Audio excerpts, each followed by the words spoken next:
ya. Kemudian bagaimana sekarang? Kita pengen menyambungkan si Bootstrap dengan project ini. Nah, kita kembali lagi ke documentation-nya. Ya, minimal ada 2 cara yang bisa Anda gunakan. Cara pertama itu adalah cara kalau kalian selalu connect internet. Ya. Bagaimana Pak caranya Pak? Anda masuk ke getting start. Ini getting start. Kemudian Anda scroll ke bawah. Anda akan mendapatkan namanya starter template. Ini template-nya. Dari atas ini sampai sini. Nah, ini tinggal Anda copy, kemudian Anda tempelkan di sini. Misalkan saya membuat atau ini saya hapus saja nggak apa-apa. Lihat, tinggal saya paste di sini.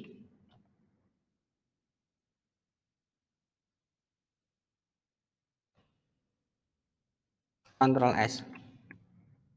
Ingat, cara pertama ini semua kebutuhan yang nantinya tersambung dengan library framework itu diambil secara online. Lihat, ini ada alamat. Di sini ada alamat. Jadi, kalau Anda tiba-tiba tidak punya jaringan internet, kemudian halaman ini di-refresh, dia mencari sumbernya tidak ketemu, maka desain tampilan kalian akan rusak. Desain yang sudah Anda buat bagus tadi, karena mengambil semua resource-nya Bootstrap, itu akan langsung rusak. Tetapi kalau kalian selalu terkonek internet, dia bisa menemukan sumbernya dengan benar, maka halaman ini saya refresh, ini langsung otomatis dia menggunakan sumber dari Bootstrap. Semua yang dimiliki Bootstrap untuk nanti membuat tampilan lebih bagus, terstruktur dan sebagainya sudah saya miliki di sini. Tetapi memang belum saya munculkan semuanya. Ya, saya pengen membuat apa kan belum saya lakukan di sini. Tapi sudah terkonek. Ini cara paling simple, tapi punya syarat, yaitu koneksi internet. Kemudian cara kedua bagaimana Pak? Cara kedua, kalau kalian bekerja tidak selalu terkonek internet,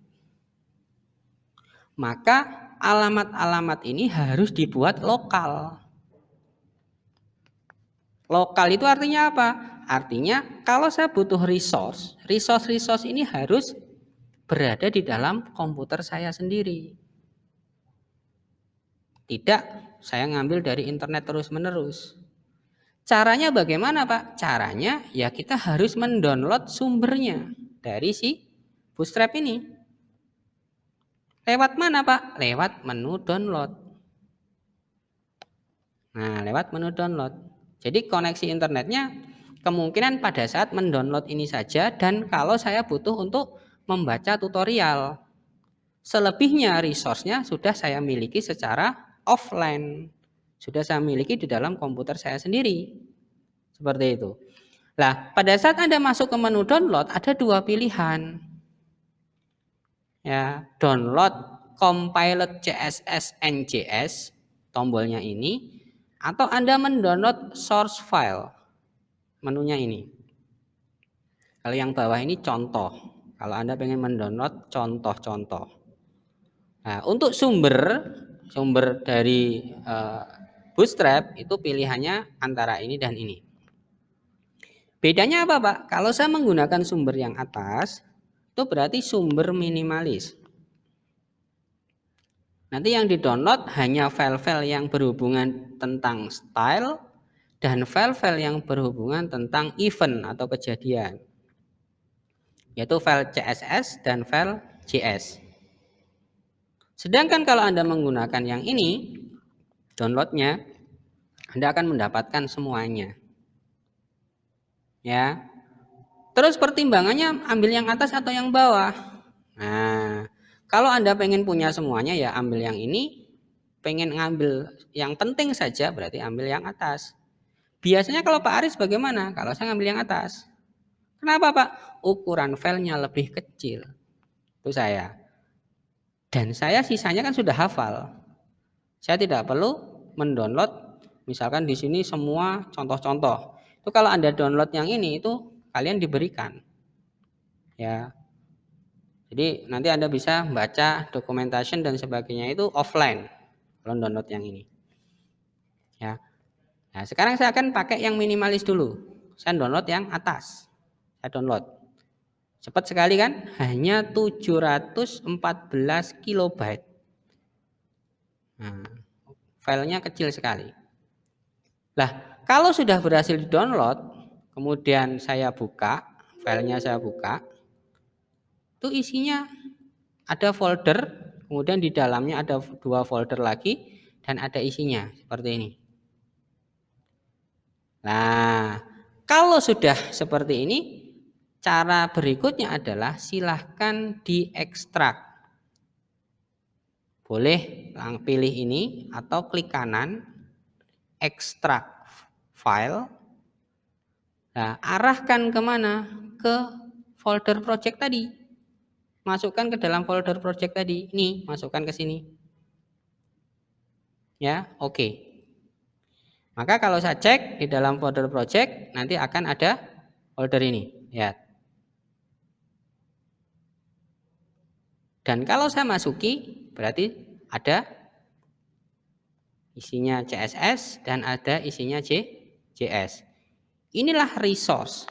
Lihat ya, yang awal tadi kebutuhannya apa sih? Di sini adalah CSS. Yang bawah adalah JS. Kebutuhannya kan hanya itu sebenarnya. Agar saya bisa menggunakan Bootstrap. Nah, kemudian nama file, nama folder ini kan masih cukup aneh ya. Bootstrap strip 4.6.0. Nah, ini boleh Anda rename. Misalkan saya rename menjadi 46 gitu ya. Bootstrap, Bootstrap 46 misalkan gini. Atau 4.6 atau gini. Atau gini saja ya boleh. Biar nanti pada saat saya pakai itu tidak terlalu panjang. Tidak terlalu panjang ya. Paham ya di sini ya, lihat. Jadi saya rename, apakah boleh? Sangat boleh. Ya, yang dalamnya kan nama filenya, nama foldernya sudah bagus ya, JS, CSS, enggak apa-apa, enggak usah di rename. Tinggal yang di luar saja. Kemudian saya sambungkan ke sini. Yang awalnya tadi itu alamatnya online, saya pindahkan ke alamat yang offline. Lah, alamatnya ini letaknya di mana, Pak? Bagaimana saya menghafalkannya, Pak? Nah, sebelum itu Anda lakukan, sebaiknya si project atau folder project web ini kita hubungkan dengan Sublime dulu. Jadi nanti kita bisa melihat di area sini. Seperti yang saya jelaskan kemarin. Di area sini. Caranya bagaimana? Simple. Caranya Anda drag drop ini projectnya, masukkan ke Sublime. Masukkan ke sini. Lepaskan. Nah, dari sini saya bisa dapat informasi alamatnya.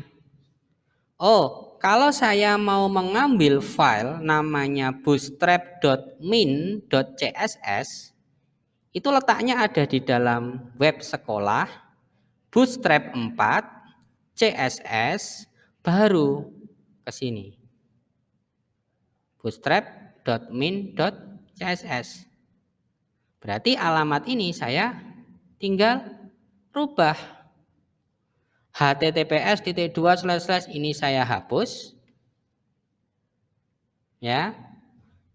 Sekarang ada di file apa saya? Ada di file index. Saya ada di sini. Mau ngambil ini, berarti langkahnya adalah Bootstrap 4, nama foldernya. Ini kan sejajar ya. Lihat, ini dengan ini kan sejajar ya. Ini dengan ini kan sejajar. Berarti saya nulisnya Bootstrap 4. Kemudian CSS, berarti disk-nya tidak ada. CSS, bootstrap.min.css. Ini alamatnya sekarang. Kemudian bagian belakangnya ini juga tidak perlu. Jadi sekarang jadi pendek.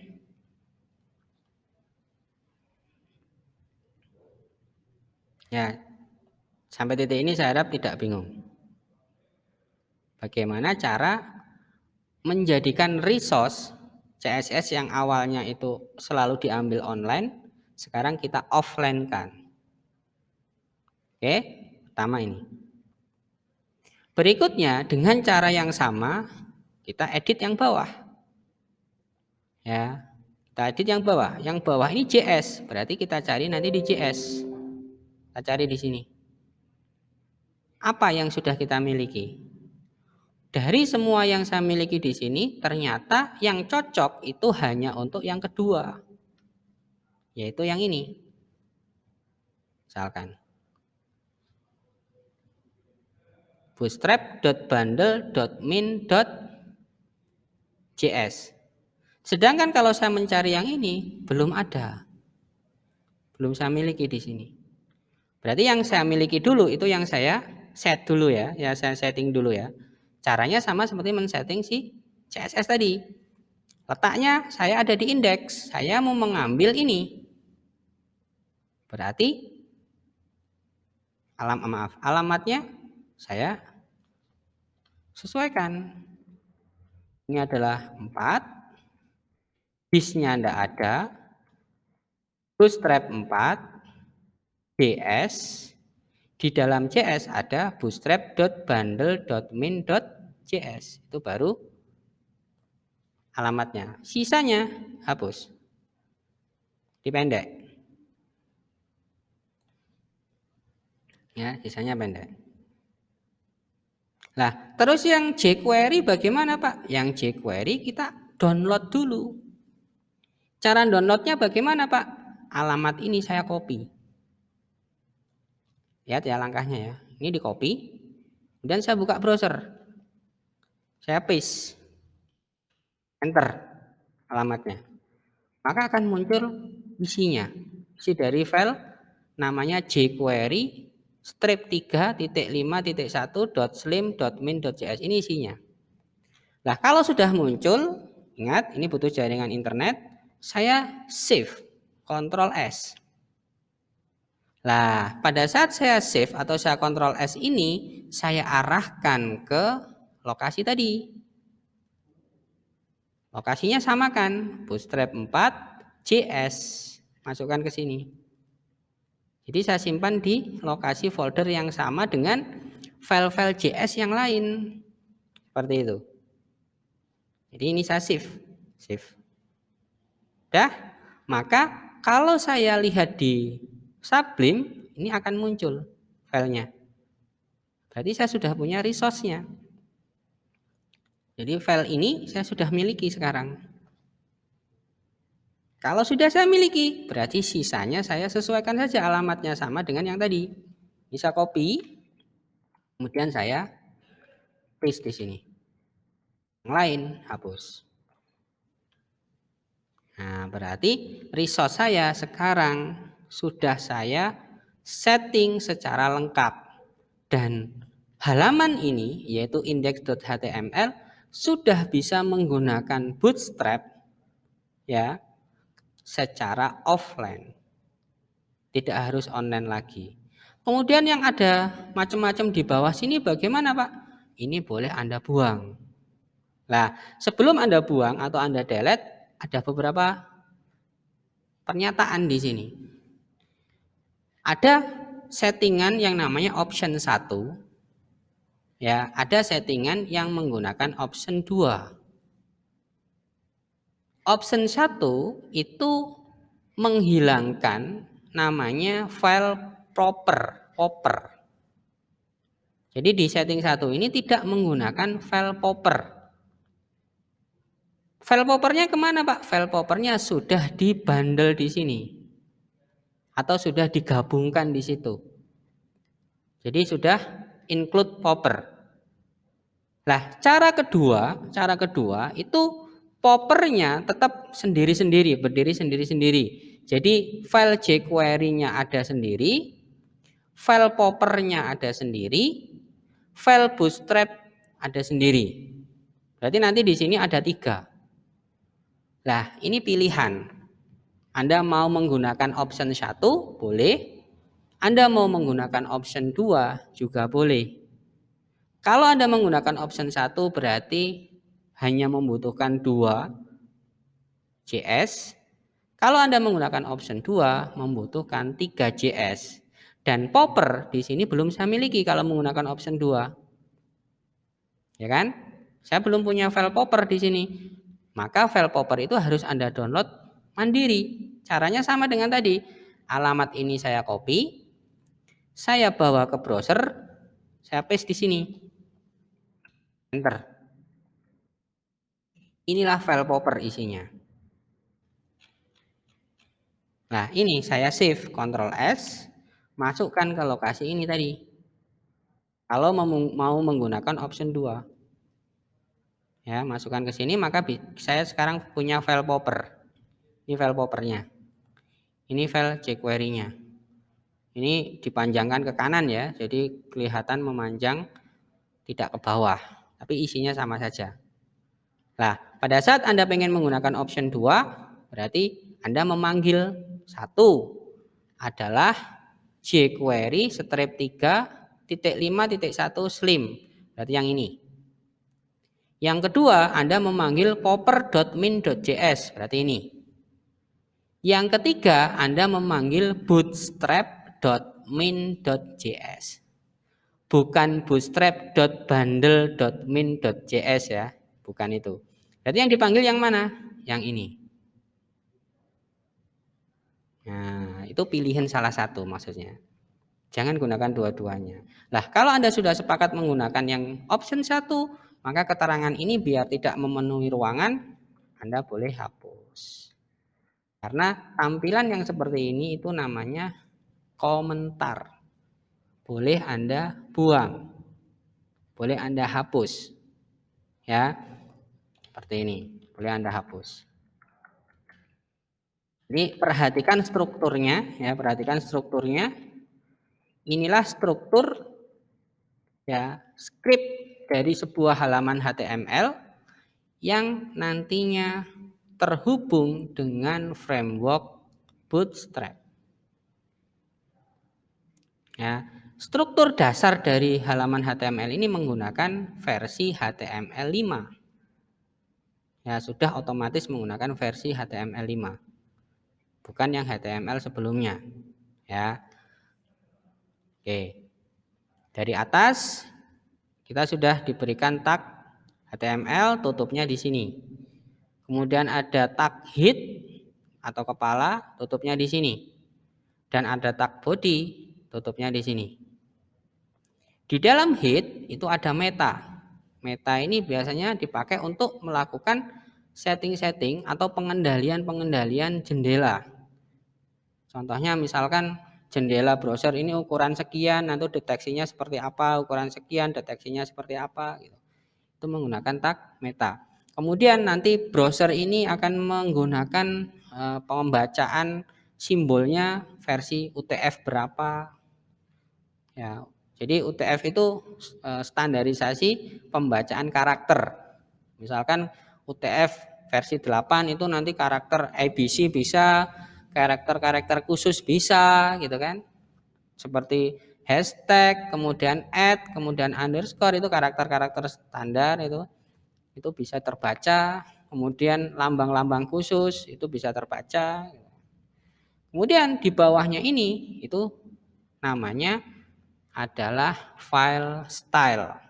Dan file style ini nyambung dengan miliknya Bootstrap. Nah, tidak boleh sampai hilang ini atau tidak boleh sampai Anda matikan. Kalau sampai ini Anda matikan, cara mematikan bagaimana, Pak? Anda sorot boleh, Anda blok boleh, kemudian Anda tekan Ctrl/. Lihat, ini jadi komentar. Pada saat ini Anda matikan, maka styling format-format tampilan yang dibawa oleh Bootstrap akan mati. karena filenya tidak Anda sambungkan. Ya, seperti itu. Ini harus nyala. Ya, kalau pengen membatalkan, kontrol slash lagi. Ya, kemudian di bawahnya ada tag title. Dibuka di sini, ditutup di sini. Apa itu title? Title itu untuk menamai tab browser. Contohnya nama seperti ini. Nih. Nah, ini bisa kita ganti. Misalkan saya ganti menjadi SMU 6. Misalkan gini ya. Semarang. Ctrl S. Save, kemudian saya refresh di sini.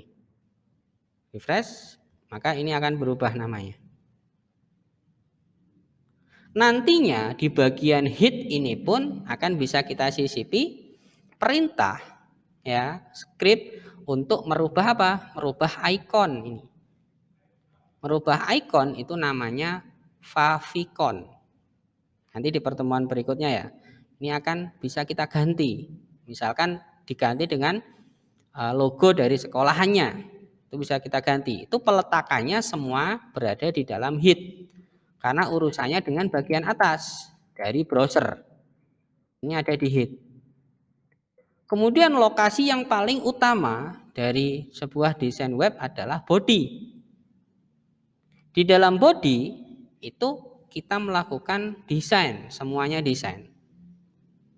Urusan di sini adalah desain. Terus kenapa di sini ada script JavaScript, Pak? Jadi JS ini kepanjangannya adalah JavaScript. Kenapa ada ini? Karena ini memang aturan Bootstrap bahwa JavaScript itu diletakkan di sini, bukan lagi di atas. Kalau zaman dulu ini letaknya di atas ini, di dalam hit. Zaman dulu diletakkan di sini. Jadi kalau Anda belajar Bootstrap 1, Bootstrap 2, ya itu hitnya ada di sini. JavaScript-nya ada di situ. Tapi dimulai dari Bootstrap 3 ke atas, itu dia diletakkan di dalam body. Dan posisinya ada di paling bawah. Jadi kalau body itu dari sini, tutupnya di sini, maka penghubung JavaScript Bootstrap itu letakkan di bawah sendiri, tidak apa-apa. Jadi di bawahnya body sampai di sini, ini sampai sini, itu adalah wilayah kita untuk mendesain tampilan menggunakan aturan-aturan Bootstrap. Nah, inilah setting dasar. Kalau saya ingin menggunakan bantuan Bootstrap untuk membuat atau mendesain tampilan. Seperti itu. Ya. Ini sudah saya jelaskan lagi di dalam blog. Nanti kalau videonya belum sempat saya upload, Anda boleh buka blognya untuk dibaca. Ya. Nah, sekarang ini ada pertanyaan. Pertanyaan bagus. Pak, kalau tadi kan style ini dimatikan, maka akan bermasalah terhadap tampilan.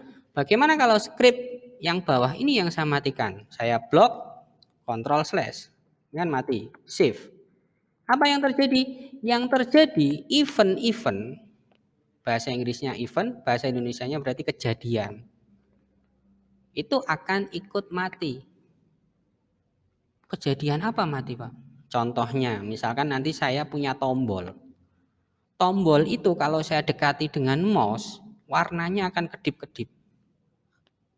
Itu kejadian. Kalau mouse-nya mendekat atau berada di atasnya tombol, warnanya kedip-kedip. Atau warnanya sedikit berubah, menandakan bahwa sedang disorot. Itu namanya kejadian. Lah, kejadian-kejadian yang mengenai komponen di dalam desain web itu dikendalikan oleh file-file ini. Ya. Kemudian saya punya tabel misalkan. Saya punya tabel itu ya, lihat ya daripada membayangkan di sini tuh ada komponen. Ini komponen. Komponen itu isinya macam-macam. Contohnya misalkan saya ngomong button. Lihat ya. Ini saja Bootstrap kan dibangun juga dengan Bootstrap kan? Lihat ya. Misalkan mouse ini saya dekatkan dengan menu ini. Lihat.